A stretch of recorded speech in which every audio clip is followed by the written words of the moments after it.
সবাইকে নতুন বছরের শুভেচ্ছা জানিয়ে শুরু করছি এনটিভির নিয়মিত আয়োজন এই সময়। আমি ফখরুল আলম কাঞ্চন আপনাদের সঙ্গে আছি। আমরা এই অনুষ্ঠানে সমসাময়িক বিভিন্ন গুরুত্বপূর্ণ এবং রাজনৈতিক বিষয় নিয়ে আলোচনা করি। আজ আলোচনা করব 2022 কেমন গেল, 2023-এর প্রত্যাশাই বা কী, এসব বিষয় নিয়ে আলোচনার জন্য আমরা তিনজন অতিথিকে আমন্ত্রণ জানিয়েছি। আমাদের সঙ্গে আলোচনা করতে স্টুডিওতে উপস্থিত হয়েছেন আওয়ামী লীগের ত্রাণ ও সমাজকল্যাণ বিষয়ক সম্পাদক জনাব আমিনুল ইসলাম আমিন,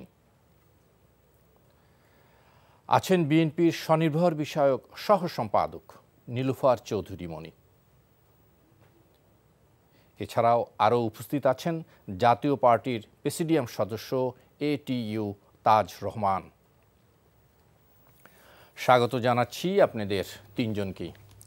নীলুফার চৌধুরী মনি, আপনাকে দিয়ে শুরু করি। আমি একটু সহজ করে যদি বলতে চাই, এই নতুন একটি বছর শুরু হলো, আমরা 2022-কে সামনে 22-কে পিছনে ফেলে সামনে যাচ্ছি 2023-কে সঙ্গে নিয়ে। কেমন ছিল 2022? শুনতে চাই 2023-এ আপনার প্রত্যাশার কথা।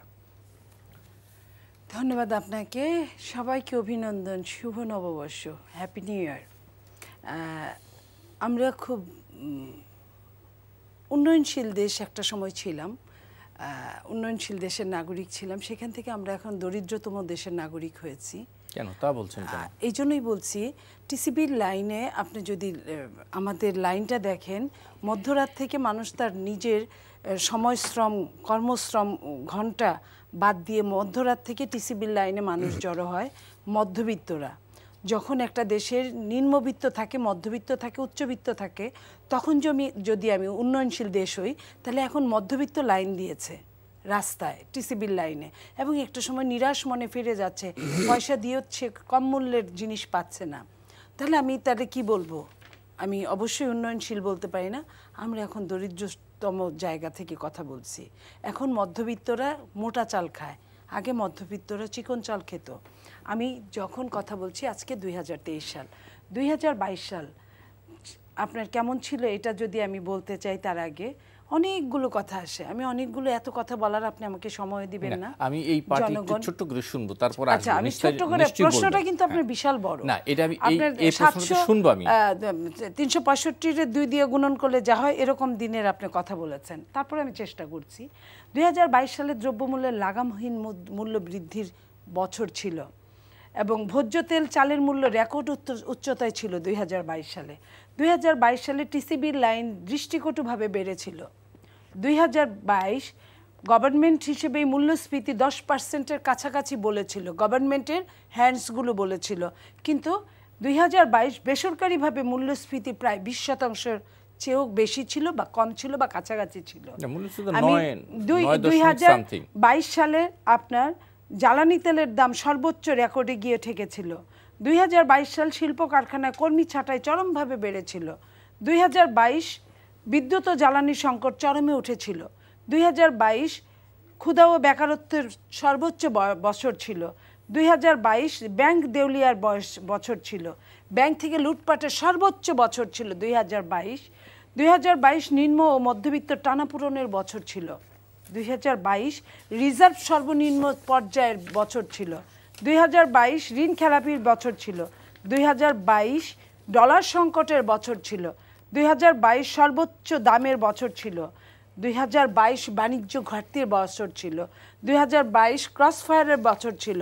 আমি যদি এইভাবে বলতে থাকি, আমি বলতেই থাকতে পারবো। আমরা 2022 আর 2023 যেহেতু 22 কোনোভাবেই লাস্ট দিন পর্যন্ত, গতকাল পর্যন্ত ভালো ছিল না, এবং ভালোর কোনো সাইন নাই, তাহলে আমি 23-কে অবশ্যই আমি একটা সম্ভাবনার দ্বার প্রান্তে আমি নিতে পারি না।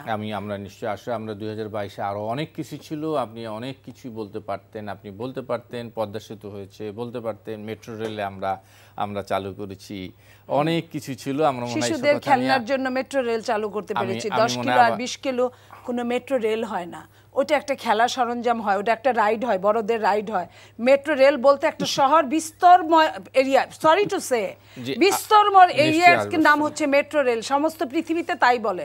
এই 15 কিলো 16 কিলো মেট্রো রেল না হয়ে ওটা বড়দের রাইড বলতে পারেন, ওটা একটা শিশু মেলার জায়গায় বড় মেলা বলতে পারেন। মানুষ দেখতে যায়, টাকাটা দেয়, টাকাটা আটকে যায় আর বের হয় না। জি, আসবো জনাব আমিনুল ইসলাম। আমি আপনার কাছ থেকে শুনতে চাই একই প্রশ্ন, প্রত্যাশা, প্রাপ্তি, সম্ভাবনার কথা। আমার আসলে নীলুফার মনির কথা শুনে আমার হাসি আটকাতে পারছি না। আমি হাসির মাঝেই বাংলাদেশের সমস্ত জনগণকে এবং যারা এই টেলিভিশন টক শো দেখছেন সবাইকে ইংরেজি নববর্ষের শুভেচ্ছা জানাচ্ছি, আপনাকেও এবং বেগম নীলুফার মনি এবং এটিও তাজ ভাইকেও জানাচ্ছি। প্রথমত আসলে এইভাবে আমি বলতে চাই যে 2019 সালের মার্চে প্রথম বাংলাদেশে কোভিড সংক্রমণটা ধরা পড়ে। এরপর থেকে সারা বিশ্বজুড়ে একটা ভয়, আতঙ্ক, ইকোনমিক্যাল কলাপস এগুলো ছিল। আবার গত ফেব্রুয়ারিতে ইউক্রেন রাশিয়ার যুদ্ধ সেটাকে একটা ভয়ঙ্কর মাত্রায় পৌঁছে গিয়েছে, মানে উপনীত করেছিল। এবং এই বিশ্ব বাস্তবতার আলোকে বাংলাদেশের থাকার কোনো সুযোগ ছিল না। তো এখন বিষয়টা হচ্ছে কি, নীলুফার মনি আপা যখন বলছিলেন যে 2022-এ আমরা দরিদ্র হয়েছি এবং মূল্যস্ফীতি 20% হয়েছে। উনি ঢাকা বিশ্ববিদ্যালয়ে পড়াশোনা করেছেন, স্বাভাবিকভাবেই ছাত্র রাজনীতিও করেছেন।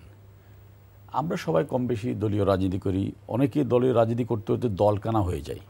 কিন্তু যখন ঢাকা বিশ্ববিদ্যালয়ের মতো প্রাচ্যের অক্সফোর্ড থেকে পাশ করে একজন মানুষ বিশ্বব্যাংকের হিসাব বাদ দিয়ে নিজের একটা হিসাব চালিয়ে দেন, তখন আসলে আমাদের রাজনৈতিক কমিটমেন্ট কী অথবা মানুষ কী চায় সেটা আমরা আদৌ অনুভব করতে পারছি কিনা, অনুধাবন করতে পারছি কিনা, এই বিষয়টা আমার মনে করি ভেবে থাকা উচিত। বাংলাদেশ দরিদ্রতম দেশ হয়েছে, এটা হচ্ছে ওনার বক্তব্য। আর বিশ্বব্যাংক সহ সারা বিশ্বের যারা অর্থনৈতিক প্যারামিটারগুলো মাপে তাদের বক্তব্য হচ্ছে কি, এই ভয়ঙ্কর কোভিড সংক্রমণ এবং বিশ্বযুদ্ধ, রাশিয়া ইউক্রেন যুদ্ধের মধ্যে বাংলাদেশের অর্থনীতি অনেক স্ট্রং জায়গায় আছে। নো ডাউট আমরা আমাদের সময়ে টিসিবির মানুষ লাইনে আছে, কিন্তু টিসিবিতে আমরা চাল দিচ্ছি অসহায় মানুষের জন্য। অর্থাৎ আওয়ামী লীগ যে মানুষের জন্য কাজ করে এটা কিন্তু বড় একটা দৃষ্টান্ত, উনি এটা প্রকারান্তরে স্বীকার করে নিয়েছেন।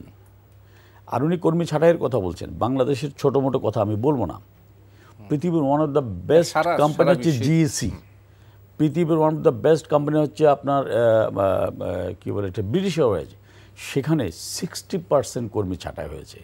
জনাব আমিনুল ইসলাম আমিন, আপনার আলোচনা করছিলাম, আপনি আলোচনার ঠিক মূল্যস্ফীতির জায়গায় ছিলেন। হ্যাঁ, আমি ওই আলোচনাটা করছিলাম। তাহলে সেই জায়গায় ধরেন মূল্যস্ফীতি, ওয়ার্ল্ড ব্যাংক বলছে আমাদের দেশের মূল্যস্ফীতি অ্যারাউন্ড 9%, এখন মনি আপা বলছেন 20%।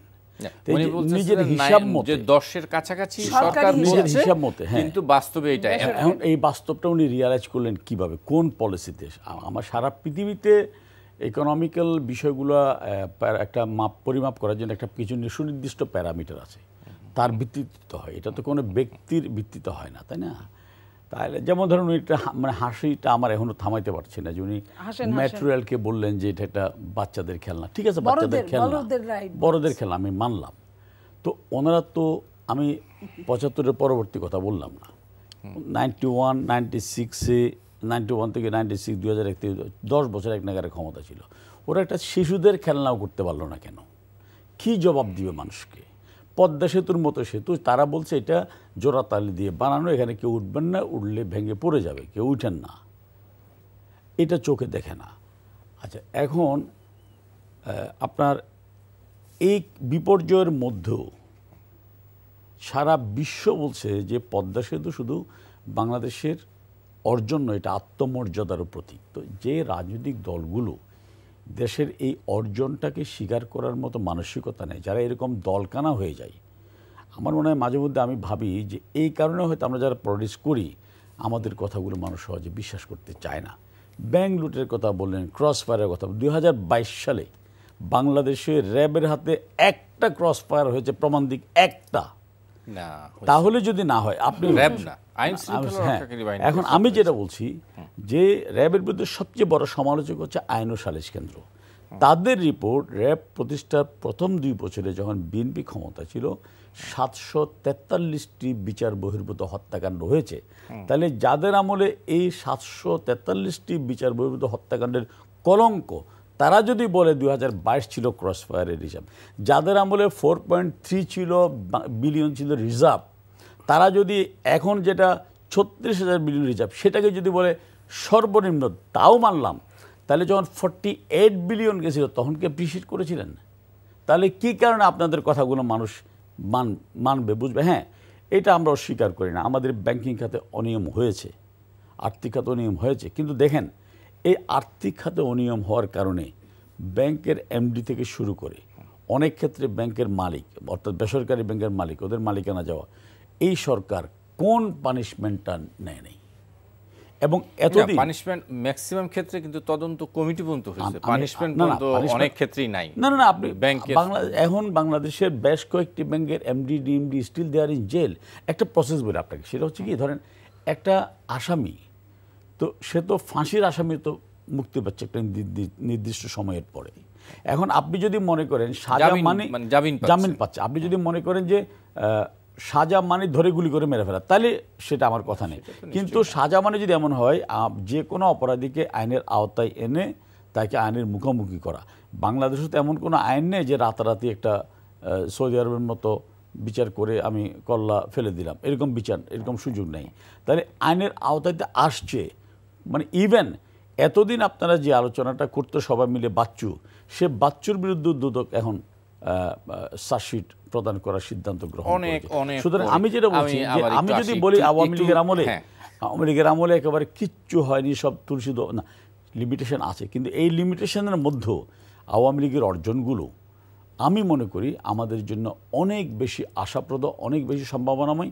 এই সম্ভাবনা নিয়ে বাংলাদেশ এগিয়ে যাবে 2023 সালে। জি জনাব এটিউ তাজ, আপনি রাজনীতি করেন, শুনতে চাই রাজনৈতিক পরিস্থিতি, শুনতে চাই আগামী দিনের প্রত্যাশা। ধন্যবাদ আপনাকে এবং আমার 200 আলোচক, দর্শক শ্রোতা দেশ বিদেশে যারা আছেন এনটিভির সবাইকে নববর্ষের শুভেচ্ছা। সাথে সাথে আজকে জাতীয় পার্টির 37তম প্রতিষ্ঠাবার্ষিকীর শুভেচ্ছা দলের পক্ষ থেকে, ব্যক্তিগত পক্ষ থেকে। দেখেন, বিশেষ করে এই উপমহাদেশের রাজনীতিতে বাস তো থাকবেই, বাকযুদ্ধ থাকবে, সত্য মিথ্যা তথ্যও থাকবে, এটা আছে, এটা কালচার।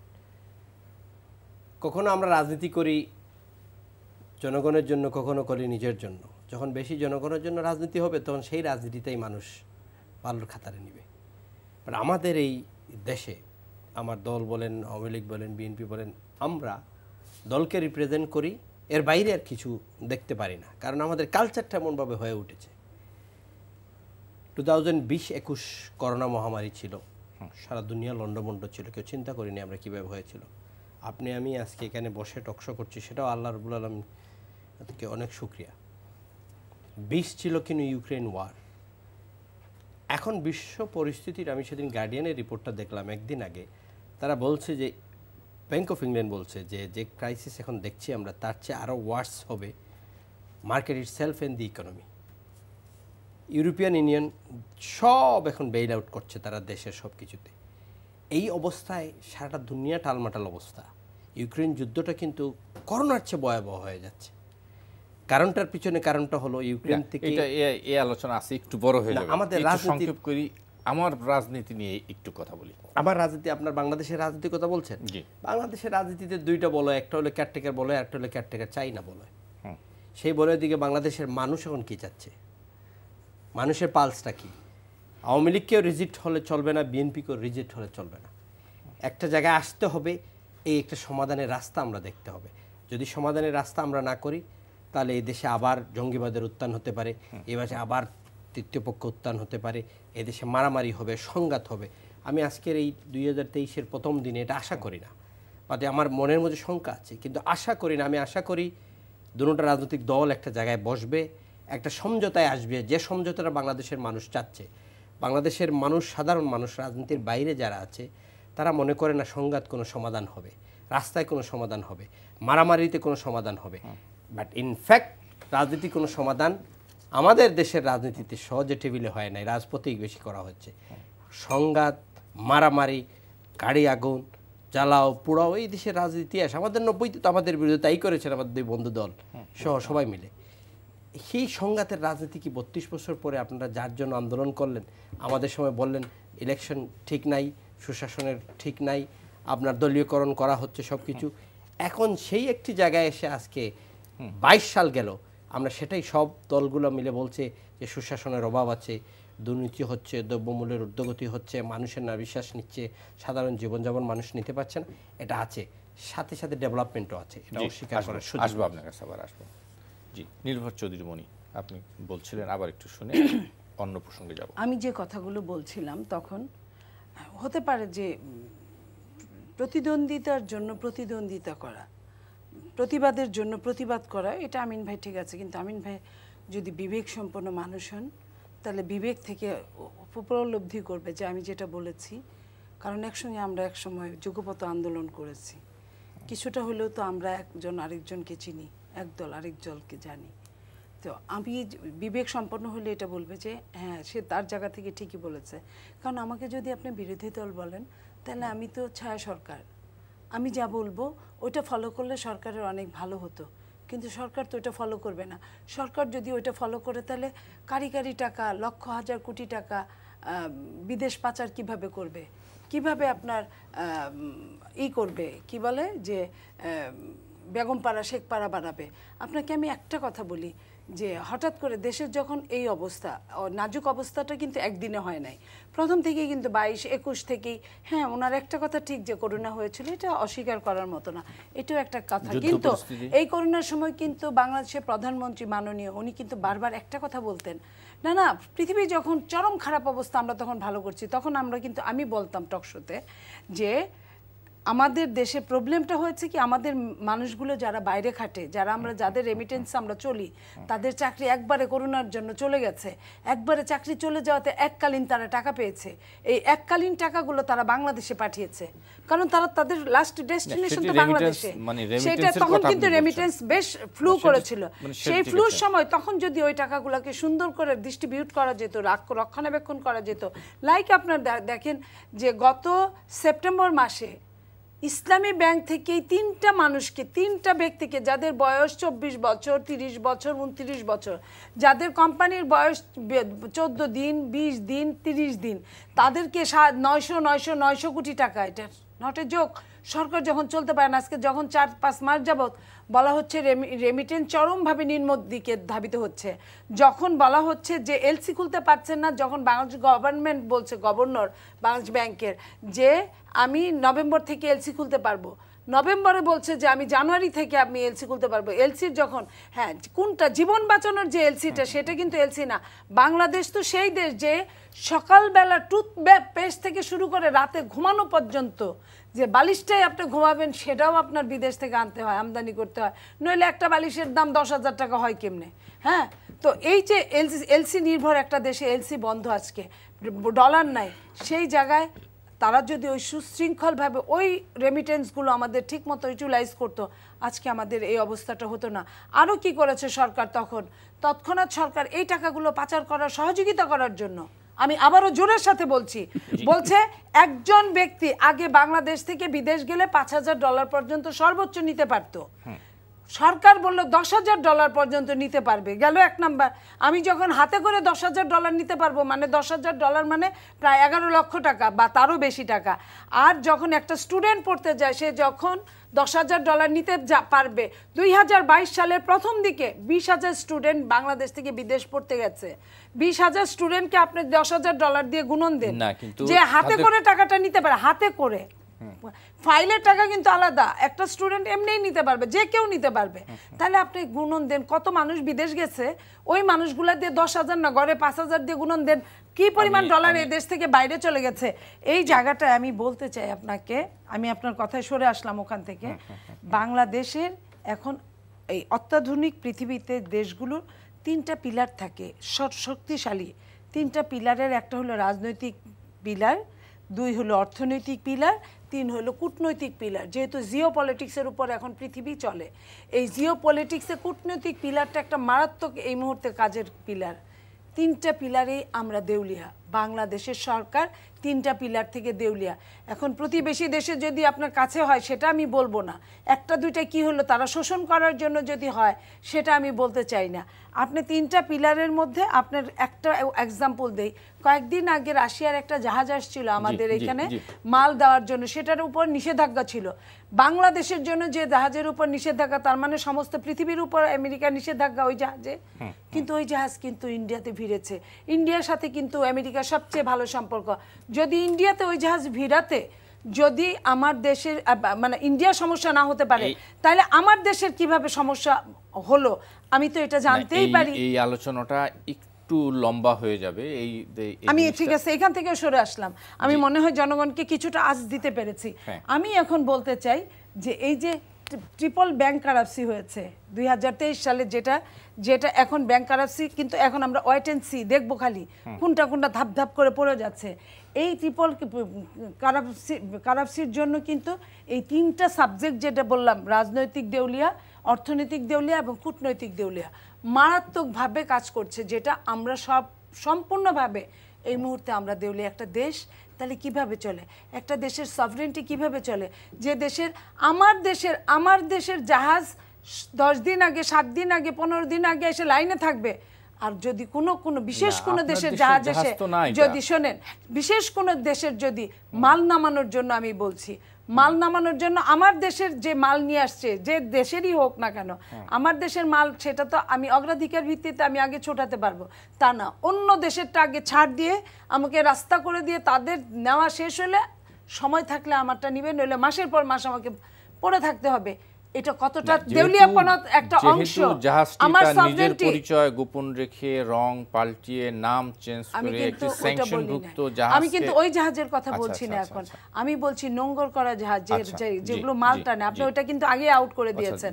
আমি নোঙ্গর করা জাহাজের কথা বলছি, যে আমার দেশের মাল নিয়ে আসে, তারা দাঁড়ায় থাকতে হয়, আমার দেশের মাল আগে ছাড়বে। পৃথিবীতে নিয়ম এটাই, যে নিজের দেশের, তা না, বিশেষ কোনো দেশের মালগুলো আগে নামাতে হয়। নামিয়ে যদি সময় থাকে তাহলে আমার দেশের জাহাজে হাত দিবে।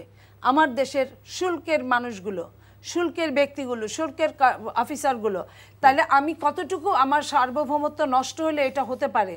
অথবা আমার দেশের একটা মানুষ রাস্তার ওই পারে বা এইদিকে আমার এরিয়া দিয়ে হাঁটছে, তাকে আপনি পাখির মতো গুলি করে মারছেন, অথচ তার দেশের একজন কুকুর প্রেগনেন্ট হয়েছে, বাংলাদেশের সীমান্ত পাহারা দেয়, কেন হলো এটার জন্য যদি সার্চ ওয়ারেন্ট হয়, সার্চ হয়, এটা কিন্তু লজ্জাস্কর ব্যাপার, অপমানকর।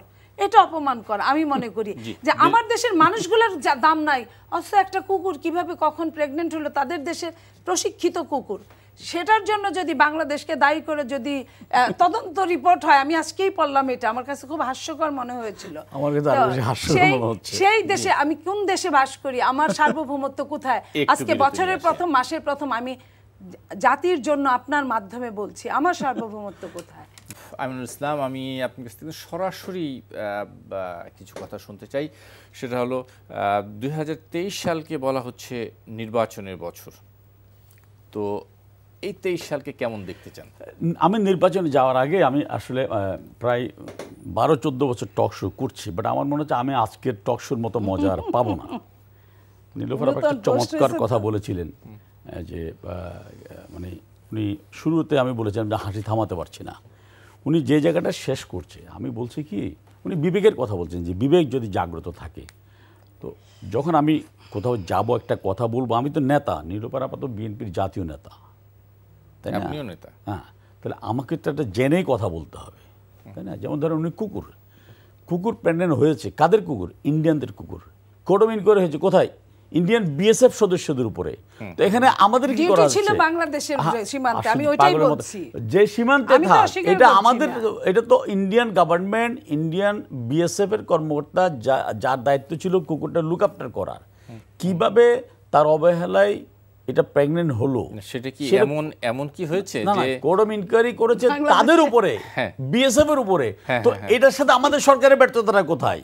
আমি এটাই বলছি, বিবেকের লজ্জাটা কোন জায়গায়? এই জন্য একটা কথা বলছেন, আমি খুব লজ্জা পাচ্ছি এটা বলতে, যে 5,000 টাকা, আমি আপনার কথা বলার সময় বলি নাই, $5,000 নিতে পারে, বা উনি বলছে 10,000, নট দ্যাট। একজন বাংলাদেশের নাগরিক আমাদের কাস্টমস রুলস অনুযায়ী বছরে $12,000 বিদেশে নিতে পারবে, 12,000, 10,000ও না। তো এগুলো তো আমাকে জেনে শুনে আসতে হবে, ভাই, না জেনে মুখস্থ বলে তো লাভ নেই। আর উনি যেটা বলছেন যে প্রতি বছর যদি এরকম কত লোক টাকা নিয়ে যাচ্ছে, তা আমি ধরে নিলাম এটা গিয়ে 14 বছরে যাচ্ছে। বাংলাদেশ সৃষ্টির পর থেকে দেশের হাজার হাজার মানুষ বিদেশে বেড়াতে যায়নি, এগুলো কি পাচার? যে আমাদের যে প্রতি বছর লক্ষ লক্ষ শ্রমিক যাচ্ছে, যাওয়ার সময় ওদের চাকরির আগ পর্যন্ত $200, $500, $1,000 কি নিয়ে যাচ্ছে না? এটা কি পাচার? এখন এই সহজ বিষয়টা যদি না বুঝি, অথবা এটা নিয়ে যদি মানুষকে আমরা বিভ্রান্ত করি, তাহলে আমাদের কাছ থেকে জাতি কি আশা করতে পারে?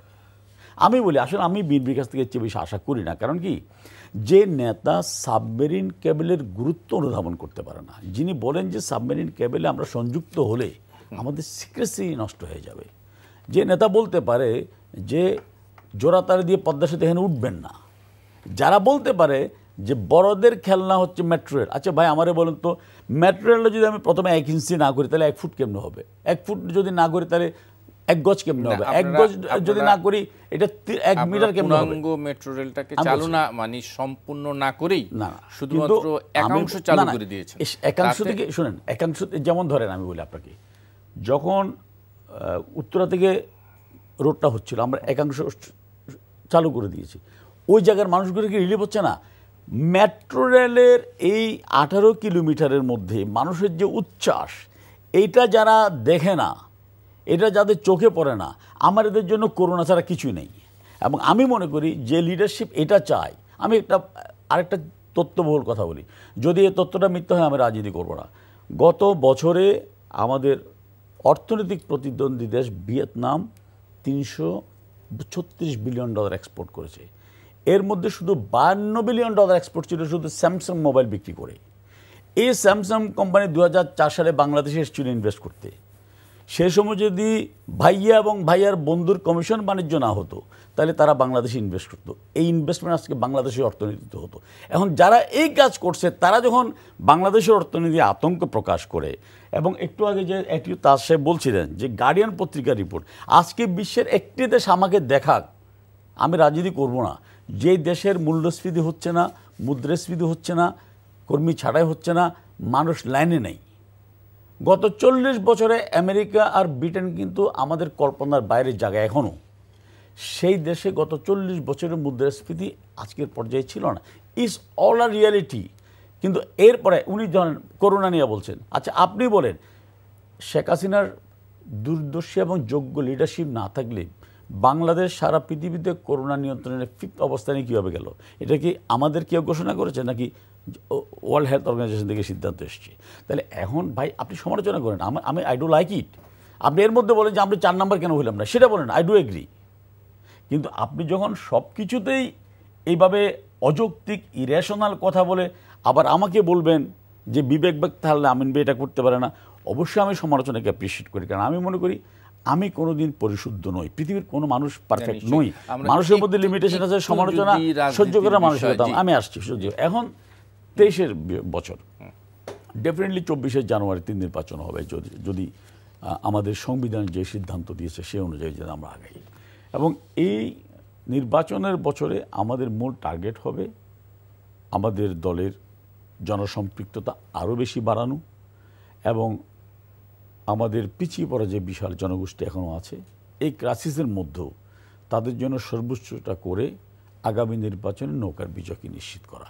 এই জন্য ইতিমধ্যে আমাদের দলের কেন্দ্রীয় সম্মেলন হয়েছে। কেন্দ্রীয় সম্মেলনের আগে আমাদের দলের অলমোস্ট 95% জেলা সম্মেলন সমাপ্ত হয়েছে, সবগুলো থানা ইউনিয়ন লেভেল সমাপ্ত হয়েছে।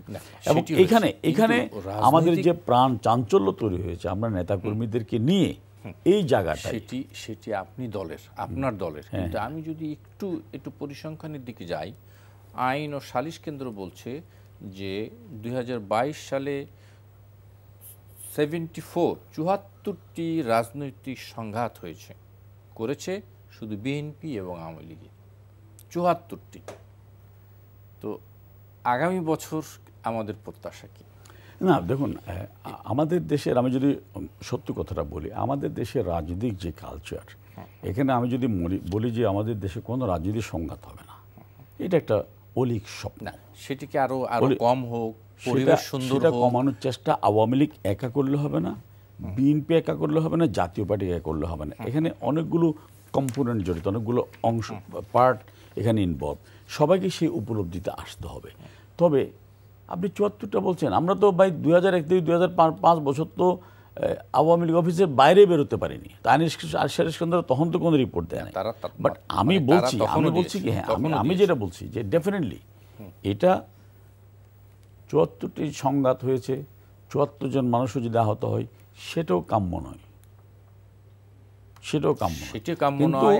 পাশাপাশি আমরা যদি 200 বছরের গণতান্ত্রিক ইতিহাস সমৃদ্ধ আমেরিকার দিকে তাকাই, আমরা দেখি সেখানে ডোনাল্ড ট্রাম্প পরাজয়ের পরে হোয়াইট হাউসে হামলা, প্রেসিডেন্ট হাউসে হামলা আমরা দেখি। হ্যাঁ, তো আসলে এখন আমার সব কিছু আপনি যদি এক জায়গায় আনেন, আপনি সারা বিশ্ব রাজনীতিটাই কেমন টালপাটাল হয়ে গেছে। আমি একটু তাজ ভাইয়ের কাছ থেকে চলে আসি। তাজ ভাই, একটু আপনার কাছ থেকে শুনি। আমি যদি বলছিলাম যে 2023 সালের নির্বাচনী বছর, আপনার আজকে জাতীয় পার্টির প্রতিষ্ঠাবার্ষিকীতে আমরা শুনলাম যে রওশন এরশাদ আপনাদের নেত্রী বলেছেন তারা সংবিধান অনুযায়ী নির্বাচনে যাবে। তাহলে কি আপনারা আবার কি সরকারের সাথে এক ধরনের সহযোগী নিয়ে কি আগাচ্ছেন কিনা? প্রথমত নেত্রী বলেছেন সংবিধানের অধীনে নির্বাচন যাবে। হ্যাঁ, এটা বাংলাদেশের প্রত্যেকটা নাগরিক যতক্ষণ সংবিধান আপহোল্ড থাকবে, এটার পক্ষে যদি বলে এটা খারাপের কিছু নাই। রাজনৈতিক খারাপের কথা বলছেন, আমি জানতে চাচ্ছি যে বলছেন আবার কি আওয়ামী লীগের সাথে জোট ভিত্তিক না, আওয়ামী লীগের সাথে যে নির্বাচনী জোটে আপনারা ছিলেন সেরকম কোনো ইঙ্গিত বহন করে কিনা এই বক্তব্যে? দেখেন, আপনি সাংবাদিক, আপনার কাজ হলো এটা খুঁজে বের করা, তুলে ধরা, আমাকে প্রভোগ করা যে আমি এটা থেকে বলি কিনা। বাট আমি আমার দলের হিসাবে বলি যে আজকে নেত্রী গিয়েছেন, আমাদের একটা ফ্র্যাকশন ছিল যা মিডিয়াতে প্রতিদিন ছিল, জাতীয় বাড়িতে এটা দ্বিধা বিভক্ত। নেত্রী এখানে গিয়েছেন, প্রধান অতিথি হিসেবে বক্তব্য রেখেছেন, বলেছেন দলের ইউনাইটেড ছাড়া বিকল্প নেই, দল একসাথে কাজ করতে হবে, সুসংগঠিত করতে হবে। আমরা এই খবর প্রচার করেছি, আমরা জানি, আসলে এই জিনিসটা জানি। শেষ নাকি আমার 1 মিনিটে? না না না, তা না, আমি অন্য প্রসঙ্গে যেতে চাচ্ছিলাম। জাতীয় প্রসঙ্গে যাই আপনার দলের থেকে। আচ্ছা, দল হল, আপনারা আমার দলকে বাদ দিয়ে জাতীয় প্রসঙ্গ আনতে পারবেন না। ইলেকশন যেটাই হোক, জাতীয় পার্টি থাকবে, ডানে হোক, বামে হোক, সেন্টারে হোক। 32 বছরে জাতীয় পার্টিকে বাদ দিয়ে দেশের কোনো ছায়া বিরোধী দল হলেও থাকবে, ছায়া বিরোধী দল আছে, সরকারের সাথে আছে, কখনো রাজনীতির বাইরে রাখার জন্য ষড়যন্ত্র হচ্ছে, সেটাও হয় নাই। আওয়ামী লীগ, বিএনপি দুটো দলই জাতীয় পার্টিকে নেওয়ার চেষ্টা করছে। বাংলাদেশের প্রতীক যে 3টা আছে, নৌকা, ধানের শীষ, লাঙ্গল, এই 3টাকে তো অস্বীকার আপনি করতে পারবেন নিশ্চয়ই না। মানুষের তৃণমূলে যে প্রতীকগুলো সবচেয়ে বেশি, এই 3টিই আছে, মার্জিন কম বেশি থাকতে পারে। এখন রাজনীতিতে 2টা বলয়, একটা কেয়ারটেকার গভর্নমেন্টে যাবে আর একটা কেয়ারটেকার ছাড়া যাবে। আপনি প্রশ্ন করছেন, আপনার নেত্রী বলেছেন সংবিধানে, আমরা 91 থেকে বলে আসছি আমরা কেয়ারটেকার গভর্নমেন্ট কেন চাই না। কেন চাই না এটা জাতি জানে না। আমরা চাই না বিকজ 91-এ আমাদের উপর অত্যাচার করা হয়েছে, ইলেকশন ঠিক মতো করতে পারি নাই। এই আলোচনা আজকে এই আলোচনা থাকবে না। এই আলোচনা অনেক শুনেছি আপনার কাছ থেকে, কেয়ারটেকার আমরা জানি, কিন্তু একটু আমি বিগত রাজনীতি, ভবিষ্যৎ আশার আলোর রাজনীতি শুনতে চাই। বিগত তো 91টা বলছিলাম, সেটা স্টপ। আশার আলোর রাজনীতি বলতে গেলে সেটাও স্টপ। না না, সেটা বলতে পারবো না। না না, সেটা স্টপ না। আপনার কাছে আমাকে থামে যেতে হবে না। আপনার কাছ থেকে সেটাই শুনতে চাই, যে প্রত্যাশার কথা শুনতে চাই, আলোর কথা শুনতে চাই। আপনাকে একটা কথা বলি, you can't write a history without having saying the past. অতীত যদি না বলেন, আপনাকে ডায়েরি লিখতে পারবেন না। ইতিহাস যদি না বলেন অতীত নিয়ে পৃথিবীর, কখনো আপনাকে আসবেই। আপনি একটা স্টপ করলে তখন বর্তমান আর আসবে না। আমার কাছে একটা বই আসছে 100 ইয়ার্স অফ হিস্ট্রি। এখন এই বইটা যদি না লিখতো, গার্ডিয়ান বাইর করছে, আমি আনছি নতুন একটা কপি, আপনাকে দেওয়া যায় কিনা। এই 100 বছরের পৃথিবীতে কী হয়েছে ওই বইটিতে আছে। তাহলে আপনি দেখেন এই বইটা বাইর করছে কেন তারা। নেপালের যে রাজার সমস্ত পরিবারকে মারা হয়েছে এখানে আছে, সেটাও তো আপনাকে বলতে হলে, জাতির সামনে বলতে হলে, আমি যদি কবুতরের মতো খালি বলে যাইতে, কিন্তু মানুষ শুনবে না। আমাকে অতীতের দোষ আমারও আছে, অতীতের দোষ বিএনপিরও আছে, অতীতের দোষ আওয়ামী লীগের আছে, কারেন্ট আওয়ামী লীগের দোষ আছে, সেটাও আমাকে বলতে হবে। এটা মিক্স অ্যান্ড ম্যাচ আছে। রাষ্ট্রীয় ক্ষমতায় আওয়ামী লীগ আছে, আওয়ামী লীগের দায়বদ্ধতা আছে। বিএনপির সাথে একটা সংলাপ যদি করা যায়, একটা রাস্তা তৈরি করা যায়, দেশের মানুষ আশা করছে, আমরা আশা করি সব দলের অংশগ্রহণে আগামী নির্বাচনটা হইতে হবে। আমার মনে হয় এই কথাটাই আমি আপনার কাছ থেকে শুনতে চাচ্ছিলাম। আমি মনে হয় আবার আপনার কাছে ফিরবো, এই কথাটাই শুনতে চাচ্ছিলাম, আমরা আশার কথা। জনাব নীলুফার চৌধুরী মনি, আমিও আপনার কাছ থেকে একটু আশার কথা শুনতে চাই। 2023 নির্বাচনী বছর, আপনাদের, আমরা জানি আপনাদের নেতা নেত্রীরা অনেকে জেলে আছে, কিন্তু তারপরও শুনতে চাই আশার কথা।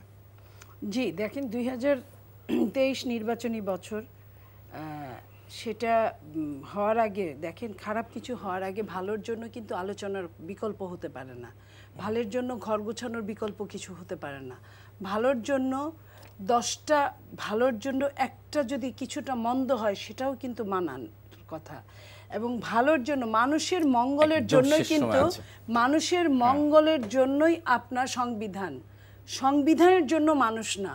সো মানুষের মঙ্গলের জন্য যদি সংবিধান হয়, সংবিধান সংশোধন করে একবার তত্ত্বাবধায়ক আসছে, সংবিধান সংশোধন করে আবার তত্ত্বাবধায়ককে বাতিল করা হয়েছে। আমি মনে করি সংবিধান সংশোধন করে আবার তত্ত্বাবধায়ক আসবে, তাতে যদি 3 মাস পিছানোও হয়, 6 মাস পিছানোও হয় নির্বাচন, আমরা মনে করি যে ভালোর কিছু, যা হোক আমরা ভালোর সাথে আছি, যা হোক এই দেশের মানুষের সাথে আছি। আমরা এরকম বলতে পারবো না উচ্ছ্বাস, আপনি যদি শোনেন যে কক্সবাজার, উচ্ছ্বাসের শেষ নেই এক ধরনের পর্যটকের, আমাদের টাকা থাক বা না থাক, মানুষ মাত্রই কিন্তু ভালো কিছু চায়, একটুখানি বিনোদন। সেই উচ্ছ্বাস কিন্তু সাজেক বলেন, উচ্ছ্বাস যদি বলেন আপনি সিলেটে কি বলে ওই যে খাসিয়াদের ওইখানে জাফলং, উচ্ছ্বাস যদি বলেন আপনি মেট্রো রেল বলেন, মেট্রো রেল তো কাজের জিনিস, আমার দরকারি জিনিস, এত উচ্ছ্বাস থাকার কথা না মানুষের। ওই যে বলেছিলাম বড়দের রাইড, বড়দের রাইডের জন্য ছোটদের অনেক রাইড টাইড থাকে, বড়দের কম থাকে। আমি আবারও বলছি, সমস্ত ঢাকা শহর যদি হতো ঘুরে, তাকে বলা হতো মেট্রো রেল। আংশিক কোনো মেট্রো রেলকে কখনো মেট্রো রেল বলা হয় না। যেই দিন সেটা পূর্ণাঙ্গ হবে সেই দিনই সেটা মেট্রো রেল, এর আগে সেটা অবশ্যই রাইডে রূপান্তরিত হয়েছে। কারণ রাইডে একমাত্র 100 টাকা দিয়ে 5 কিলো 2 কিলো যায়। আপনি ইন্ডিয়ার সাথে তুলনা করেন, আপনি পাশের আরো দেশের সাথে, সিঙ্গাপুরের সাথে তুলনা করেন, আমেরিকার সাথে তুলনা করেন, ওইখানের সাথে এইখানের টাকায় আপনি পারবেন না। এখন আপনি প্রত্যাশার কথা, 23-এর প্রত্যাশার যদি আপনি বলেন যে প্রত্যাশা তো এরকম হওয়া উচিত যেটা সত্যি সুন্দর, সবার জন্য সুন্দর। প্রত্যাশা এমন হবে না 1 বছরে $12,000 একজন লোক বিদেশে নিতে পারে। আমি ওই আলোচনায় দেখেন কবিতায় আছে, হে অতীত তুমি গোপনে গোপনে কাজ করে যাও, গোপনে গোপনে মিনিমাম যদি নিকটতম অতীত যদি না ডাকি, আপনার 1 বছরে আপনি $12,000 খরচ করতে পারেন। আপনি প্রতিবার যাওয়ার সময় $10,000 কয়েকদিন আগ পর্যন্ত ছিল। আমি এই জায়গাটাই বলছি, টাকা পাচার হুন্ডি, আসল কথাটা তো হুন্ডি আছে, আপনিও জানেন আমিও জানি, ওভার ইনভয়েস, আন্ডার ইনভয়েস সবকিছুই জানি, কিন্তু এটাও কিন্তু একটা দিক। লাস্টে যে হরিলুটকে আপনি অস্বীকার করতে পারেন না। আমি হরিলুট দিয়ে শেষ করি। হ্যাঁ, সেটা হচ্ছে কি, হরিলুট যদি হতো, আমরা কিন্তু গত 14 বছর কমপক্ষে 7 বার দুর্নীতিতে বিশ্ব চ্যাম্পিয়ন হতাম। এখন এই কথাগুলো বলতে বলতে আর ভালো লাগে না। এবং এই দীনতাকে, আমি মনিয়াপার এই দীনতাকে ক্ষমা করতে চাই। যে আমার কথা হচ্ছে কি, মেট্রো রেল 18 কিলোমিটারের, এখন উত্তরা দিয়াবাড়ি থেকে তো আগারগাঁও পর্যন্ত মানুষ 15 মিনিট আসতেছে, যে সময় আগে 2 ঘন্টা লাগতো। এই যে মানুষের রিলিফ আমরা কেন দিলাম, এই কষ্টটা তারা সহ্য করতে পারছে না। এই কষ্ট যদি সহ্য করতে না পারে, অর্থাৎ আওয়ামী লীগের দ্বারা মানুষ উপকৃত কেন হচ্ছে, তাহলে বোঝা যায় বিএনপি রাজনীতির আসলে কি। এখন আমি যেটা, আপনি আশাবাদের কথা বলছেন, আমি অবশ্যই চাই, আমার দল চাই, আমাদের মাননীয় প্রধানমন্ত্রী স্পষ্ট করে বলেছেন 2024-এর যে নির্বাচন, সেই নির্বাচনকে আমরা অনেক আরও বেশি অংশগ্রহণমূলক, ক্রেডিবল করতে চাই, এবং সেক্ষেত্রে সব দলের সহযোগিতা চাই। আমি যদি বলি আমিন ভাই, এই যে রাজনৈতিক সংঘাত সংঘর্ষ, অনেক যেন মানে বিএনপির অনেক বড় বড় নেতা অ্যারেস্ট হয়ে আছেন, তাদের ব্যাপারে আপনারা কি শুনেন? আমি আগেই বলেছি যে মাননীয় প্রধানমন্ত্রীও কিছুদিন আগে একটি কথা বলেছেন, বঙ্গবন্ধু তার অসমাপ্ত আত্মজীবনীতে লিখেছেন, একজন মানুষ যখন জেলে যায় তার পরিবারের যন্ত্রণাটা সে ছাড়া কেউ বোঝে না। আমরা চাই না, কিন্তু তারপর যখন আবার মনে পড়ে খুলনার মঞ্জুরুল ইমামকে হত্যা করা, শেখ হাসিনাকে হত্যা প্রচেষ্টা, কিবরিয়া সাহেবকে মেরে ফেলা, আসরুল্লাহ মাস্টারকে মেরে ফেলা, এই জিনিসগুলো যদি ভাবতো না, তাহলে আজকে এই জায়গাটা আসতো না। তার মানে আমি প্রতিহিংসার কথা বলছি না, আমি কথাটা এই জন্য বললাম, আপনি আমরা 4 জন, আমি একা চাইলে এখানে আমি সুন্দরভাবে একটা পরিবেশ রাখতে পারবো না, 3 জনের সহযোগিতা দরকার। সব দায় অবশ্যই আওয়ামী লীগের নয়, দায় সবার। তাহলে যাদের যে দায় আছে সেই দায়টা স্বীকার করুক, স্বীকার করলে তো আমাদের রাজনীতি সুন্দর হবে। এটিও তাজ, আপনার কাছ থেকে শুনতে চাই শেষ 30 সেকেন্ড। প্রত্যাশা একটাই, আমরা সবাই এদেশের মানুষ ভালো থাকি, দেশের জনগণ ভালো থাকতে চায়, সুন্দরভাবে থাকতে চায়, সুষ্ঠুভাবে থাকতে চায়, ভোট দিতে চায়, সুশাসন চায়, প্রতিহিংসা মুক্ত দেশ চায়। প্রতিহিংসা আগেও ছিল, এখনও আছে। এটা থেকে এত সহজে বের হওয়া মুশকিল। তারপরেও আমরা কমিয়ে আনতে হবে। একটা কম যত হবে ততই ভালো। একটা জায়গায় আসলেই জাতি উপকৃত হবে। এই উন্নয়ন দেশের জন্য কখনো দলের জন্য হয় না। জি, আমার মনে হয় আজকে এই আলোচনা আমাকে এখানেই শেষ করতে হবে। জনাব ATU তাজ রহমান, নীলুফার চৌধুরী মনি এবং আমিনুল ইসলাম আমিন, আপনাদের তিনজনকেই অনেক অনেক ধন্যবাদ। দর্শক, আপনাদেরকে ধন্যবাদ যারা এতক্ষণ আমাদের সঙ্গে ছিলেন। আগামী অনুষ্ঠানে আবার দেখা হবে। শুভরাত্রি।